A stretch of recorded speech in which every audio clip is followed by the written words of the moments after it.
कशा पद्धतीने जे तर बघताय, कारण की सरकारने अगोदर जे आरक्षणाचा विषय जो तो केला होता, परंतु कुठेतरी तो पेंडिंग राहिला, त्याची अंमलबजावणी झाली.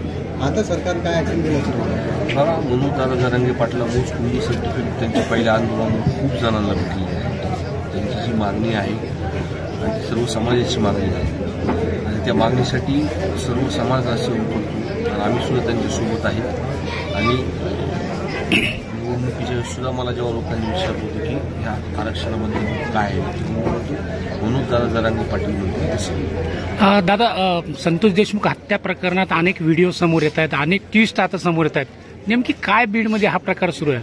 नाही, पहिल्यांदा ह्या विषयावरती मीच बोललो होतो. पहिल्या सभागृहामध्ये सुद्धा हा विषय मी मांडला होता आणि बोलल्यानंतर मी सांगितलं होतं की ते CDR जर तपासले तर सर्व गोष्टी तुमच्यासमोर येतील. आम्हाला कुणी म्हणणं राजकारण करतं, ह्याच्यामध्ये राजकारण कोणत्याही पद्धतीवर होतं. जी वस्तुस्थिती आम्ही सांगितली होती तीच वस्तुस्थिती आपल्यासमोर होती. मग ते CCTV फुटेज भेटतात, कुठं पुन्हा कुठं त्यांचं सोशल मीडियावरती फिरतं, हे म्हणजे समोर लोकांच्या जी वस्तुस्थिती ती समोर येते. अंजली दमने आमचा पुरोगामी विचाराचा जिल्हा आहे आणि लोक म्हणतात पण ज्या मास्टर माइंड वाल्मिक कराडमुळे हा विषय झाला. दोन जातीमध्ये तेढ निर्माण केलेला आहे. या माणसाला 8 टाकला शिक्षा झाली की व्यवस्थित काम केलं. अंजली दमने यांनी अशी मागणी केलेली आहे की जे वाल्मिक कराड यांच्यासह जे सर्व आरोपी यांना मुंबईच्या कारागृहात हलवण्यात यावं. काय वाटतं तुम्हाला, तुमची काय मागणी असणार आहे?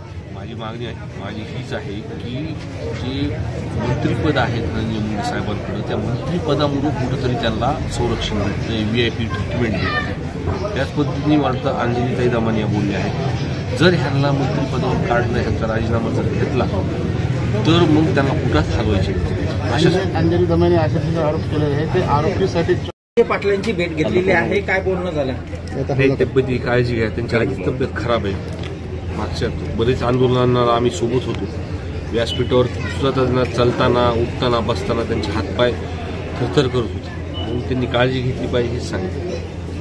त्यांचं हे 7वं उपोषण आहे, आंतरवाली. तुम्ही आता त्यांच्या तब्येतीची जी प्रकृती पाहता सरकारकडे काही मागणी करणार आहात का किंवा काय केलेली आहे का?